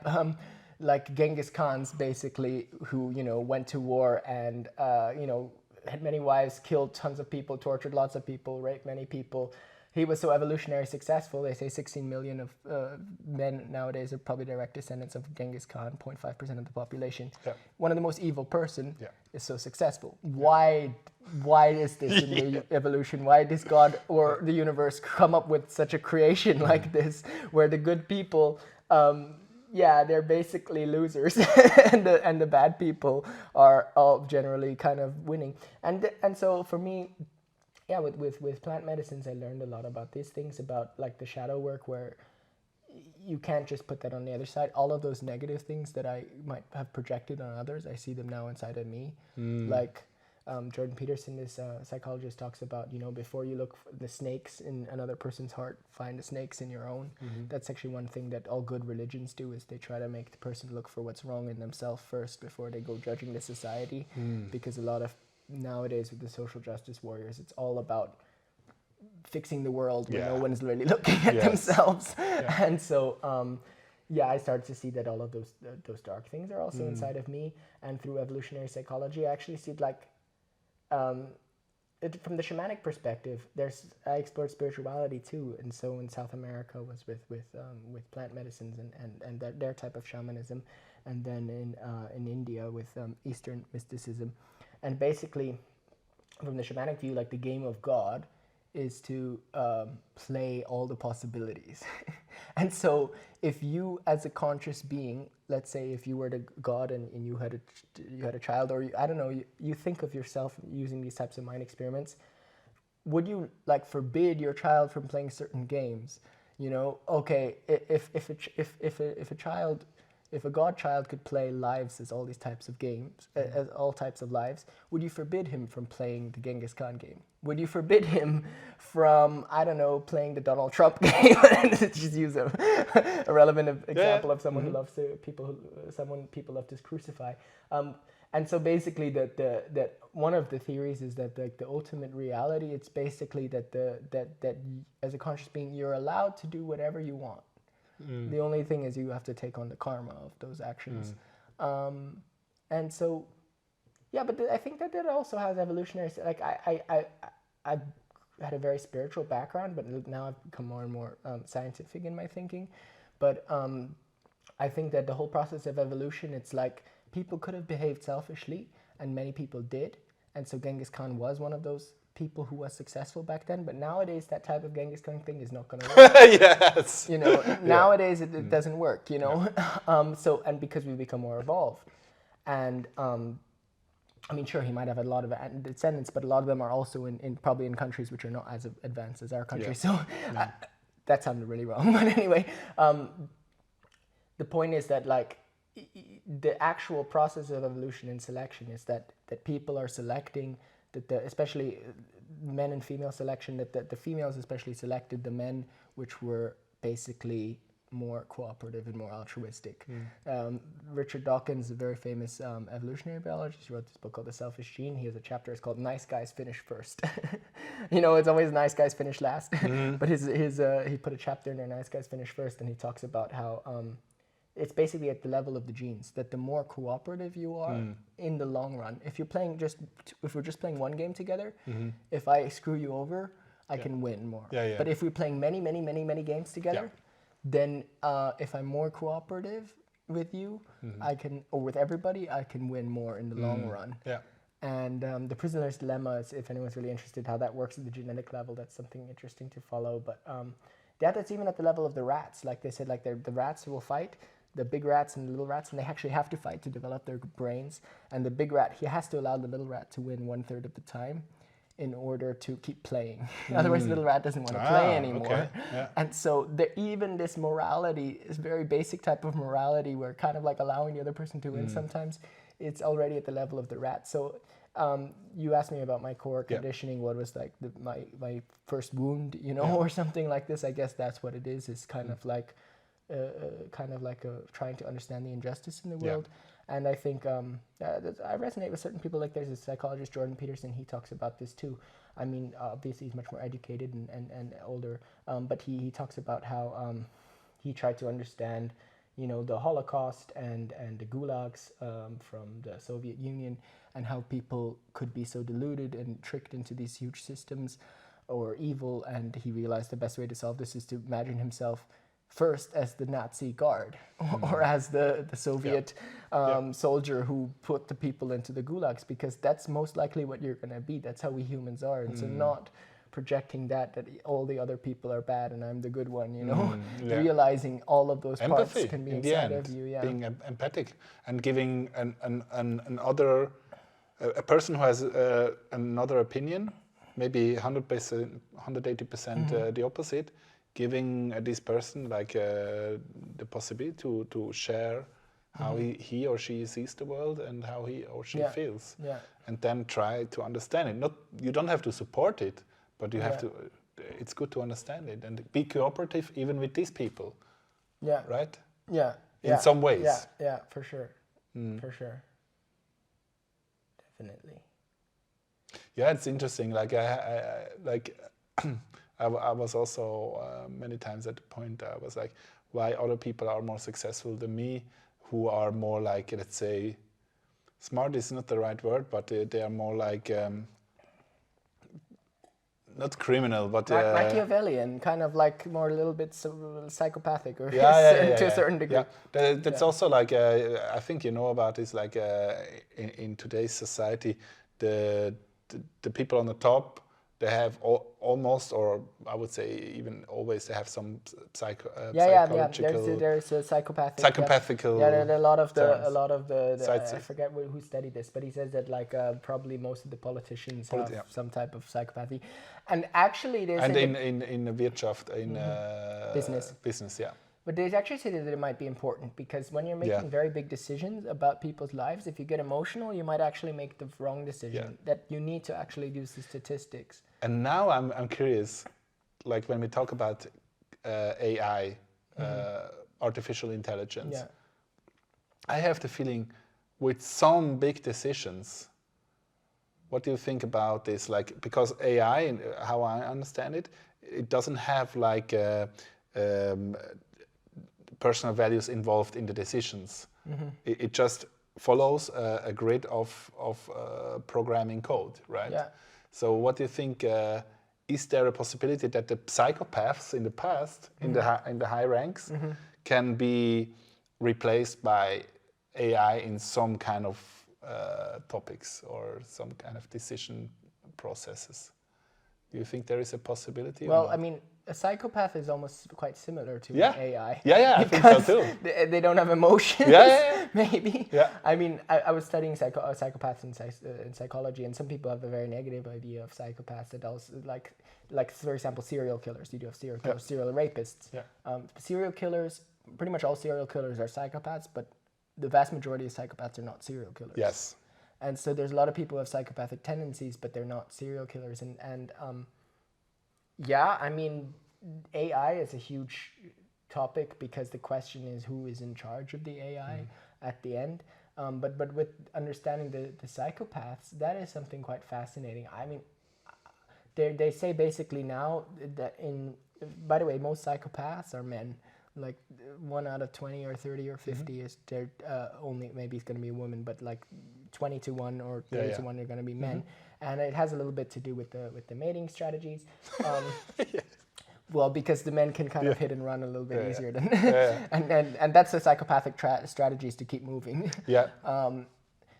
But basically they've I think they say it's around 1%. Some people theorize 2 or 3%. But basically they say that throughout the history is like, I don't know how much it was in the past, but at least for the last couple of decades, maybe centuries, the psychopathic population has always been from 1 to 5%.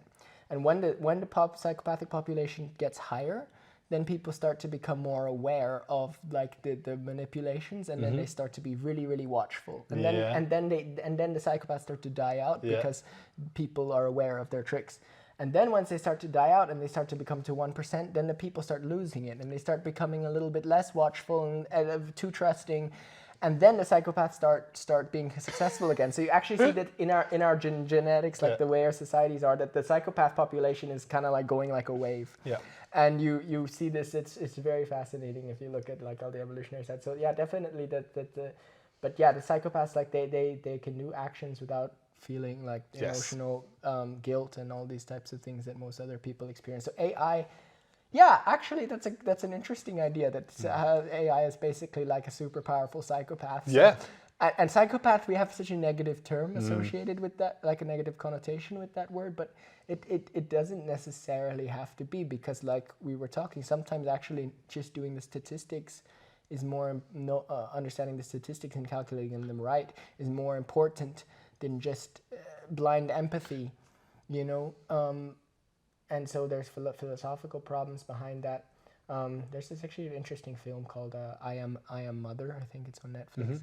and it's about this kind of like robot mother who's basically trying to create evolved humans. It wiped out the old human race, and then it's creating these new humans, and it does all of these moral tests, like from philosophy, like the typical, I don't know, train test where you have like one person versus 5 people. Who would you kill? What if that person is a very successful person or a very useful person to the humanity, or would you kill the 5 people by flipping a switch or throwing a big fat person or a person with a backpack in front of the train? Basically, she was making the person go through all of these philosophical problems, and then the people that would lose, the AI mom had basically all of these babies, embryos and sperm and fetuses and stuff, and who the genes that didn't pass the tests, the moral tests, she just basically threw them in the furnace. And so you're starting the movie. I'm ruining the movie for people. I have to watch it. Yeah, but anyway, but basically the girl doesn't know this in the beginning, and then she finds out, and she hates the AI mother for being so cruel and logical with the morality. But on the other hand, it's interesting to think about it, because on the one hand, and I studied. I know that religious symbolism has a lot of very old and traditional things, and I can go 99% of it is all you can put it in the old bookstore. But some of the things are interesting. There's this idea in like the religious texts of the great white throne judgment, and this whole idea of that, like, the souls will be judged.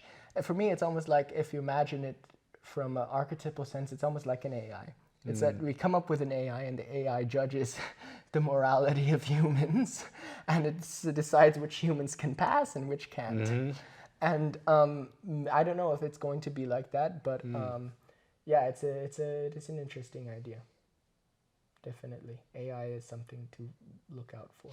Yeah, I would say, like, if we would have kind of a system where it's, on one hand, it's decentralized, so we can all get to the knowledge of the AI, who is developing all the time, getting new kind of data and information.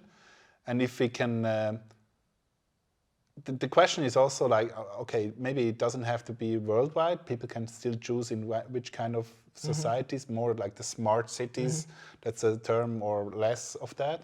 But let's say if they agree on anonymous data, let's say, and they share some kind of body process, psychological process, and all that, and it's like a share, like the AI gets the shared knowledge and get the best the best for the people, like in average.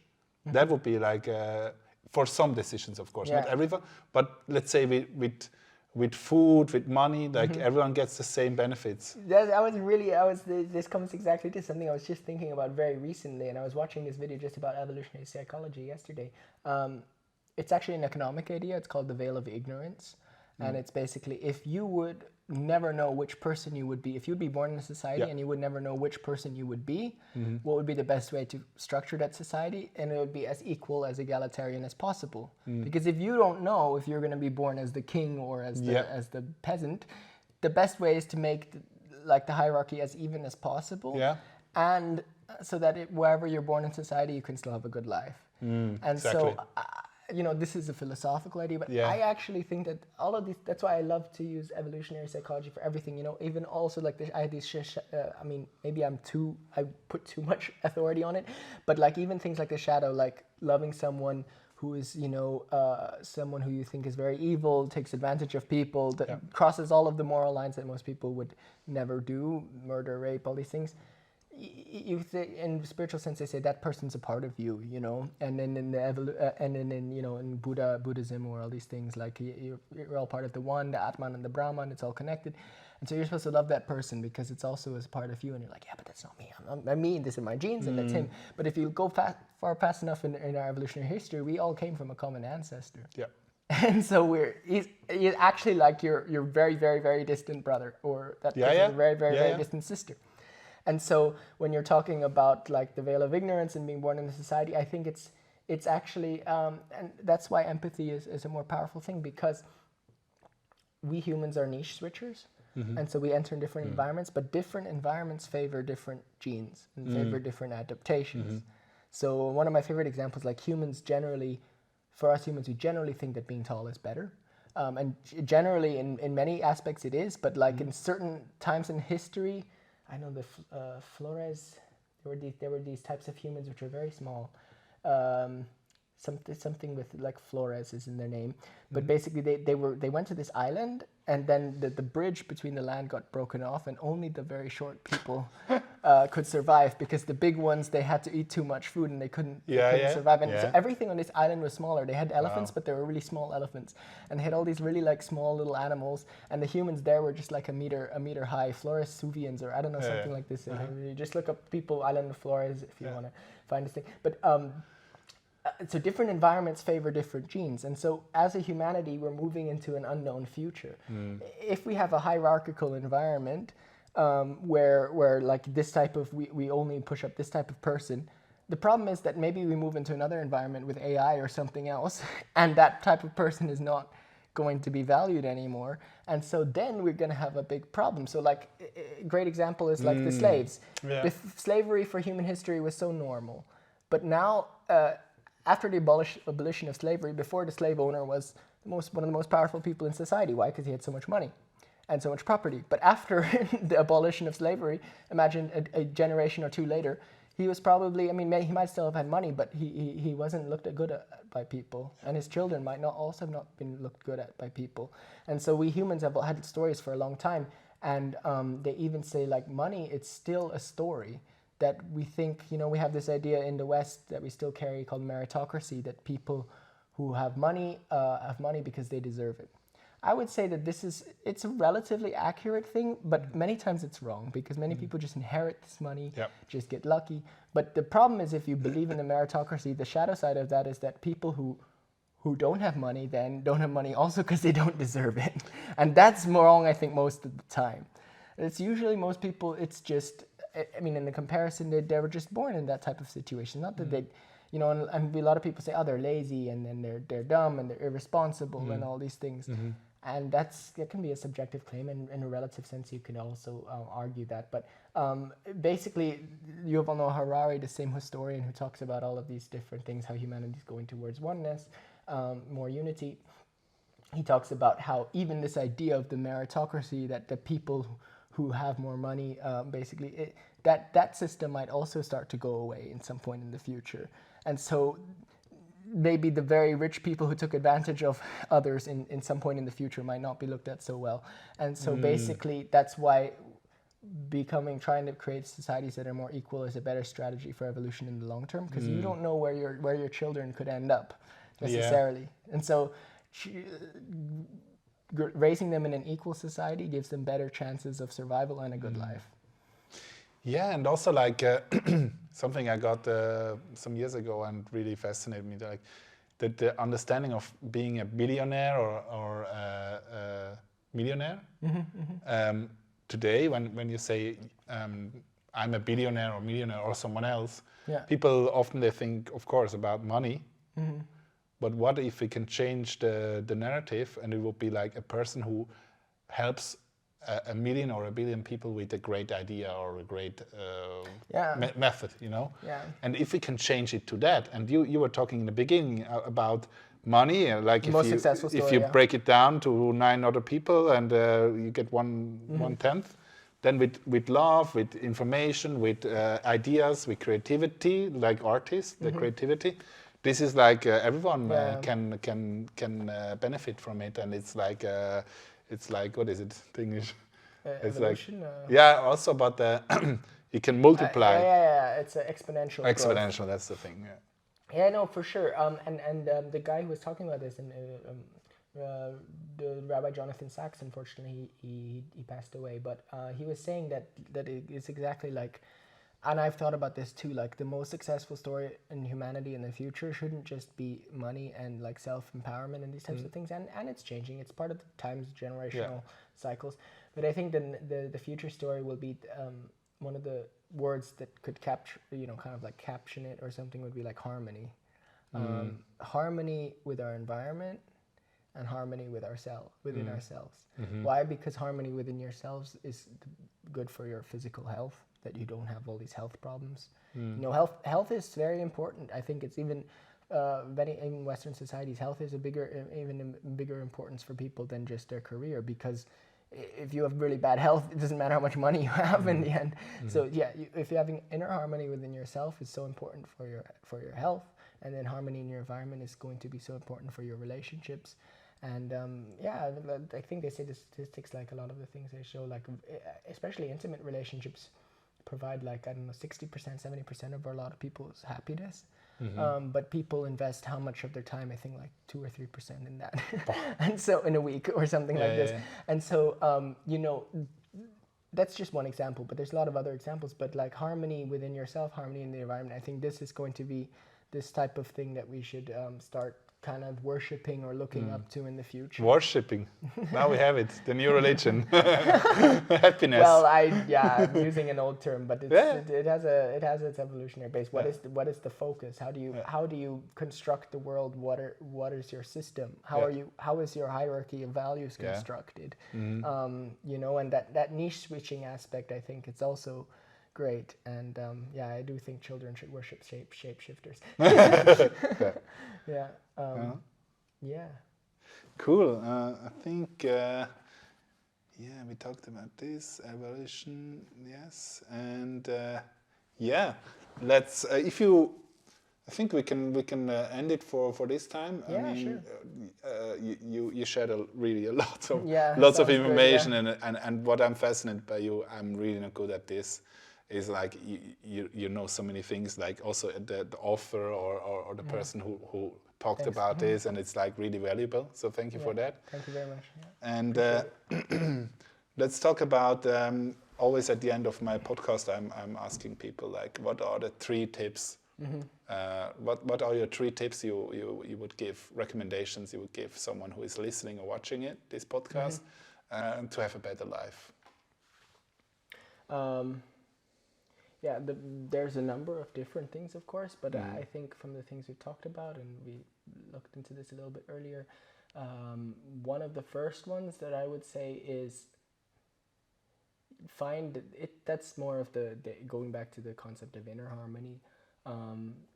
Different teachers have talked about this, that people that I've learned from, Sadhguru, this Indian yogi, and also Tony Robbins. You know, it's like your science of achievement is something that is important to learn in your life to improve your environment. It has evolutionary bases for it, but all of these things in the end, you can do your best, but you can't control them. So one of the first things, like asking yourself, how can you live every moment in a beautiful state?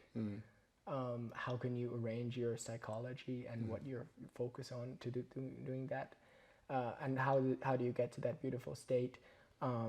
By focusing more on what you can give rather than just what you can get. You know, I mean, I think probably they say 95% of our thoughts that we think in a day is almost, or a huge amount of them is almost very similar to what we thought yesterday. Recycled. Yeah, and so I mean, most of the things that worries about money and all these types of things, it's often something you've already thought about before, so it's not useful. Going to be really useful to think about it again. Einstein said insanity is the definition of insanity is doing the same thing again and again, expecting a different result. Yes. So, you know, try something new, try focusing more on what you can serve, how you can serve others, what do you have that can be valuable to others, and then if you can focus on that, also, you know, seeing that what you get for yourself, because that's important too, but that should be the main focus, and then how you live in a beautiful state. So that's kind of like the first one. Yeah.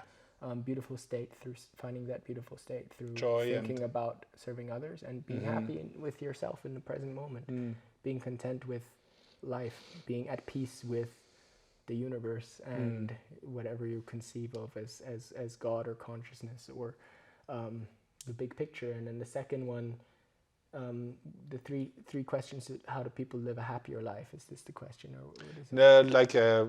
What helps you, maybe also from your experience, to have a better life, and especially now for the people. Like if you would give like someone, you met someone and he asked you what are the 3 things. And then the second one would be to find out like how to see what's going on. This one I'm kind of a bit like borrowing from Robert Greene, which is kind of like finding out what is in other people's minds, and that's by making their story more important or as important as yours for a certain period of time. And that it has a lot of immense benefits. One of the best ways to get to know someone better is to find out about their programming from their how did they grow up in their childhood, how did they learn to see the world. And basically thinking of one of the exercises you can do for that is to think of someone like, that they're a very unique type of specimen, or like, you're watching a movie and this person is a character, and their life is actually something interesting. They have dramas, and they have had, love stories and heartbreaks and, victories and challenges and all these things. And you learn to kind of just like get into another person's world. And then if you can do that, then you will be able to know also how to best interact with other people in your world, in your environment. So basically it goes back to empathy, but it's basically kind of like putting other people first. And I think that's part of the times we're in this crisis stage, moving from the individual, going back through the revolutionary crisis stage with coronavirus and everything, back towards the more collective type of system and way of being. So that's something that we should look at now in this stage. I think it's something that can really be useful. I found it very good also for my friendships. I've gotten a lot closer to my friends by also challenging my own beliefs, and by getting to see how they see the world, and realizing that the other person's view is just, for them, it's just as valid as your view. It doesn't, you might, in the big sense, your idea might be better, but you're just lucky because you came across it. So everyone, in the end, we all have, like, in our soul, we all have this same humanity that is actually shared and equal. And then the third one, it goes, I think, to that evolutionary state where it's like, all of them are kind of like from evolution. So altruism, having inner harmony, and then the third one would be find ways to recapture that sense of wonder in life. Like so many times we get so lost in the grind where we keep thinking about how the career is going to work, and then what's going to happen in 5 years, in 10 years, in 20 years. And then you die. And then how am I doing the right thing?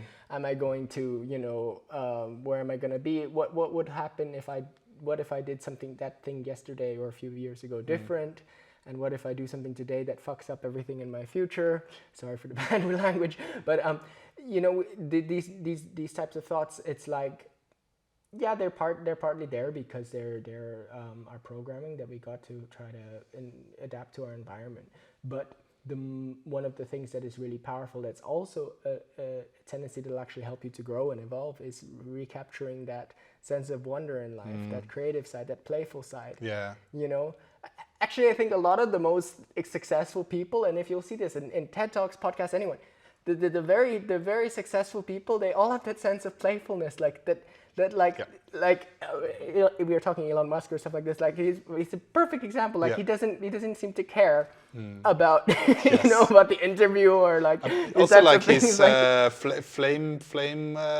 What is it, like the flamer? Like with the flame. I don't know if I. Boring Company. Oh yeah, the boring. Actually, one of my flatmates, she went to the U.S. to work on this because she was working doing her master's in that. But it was really funny.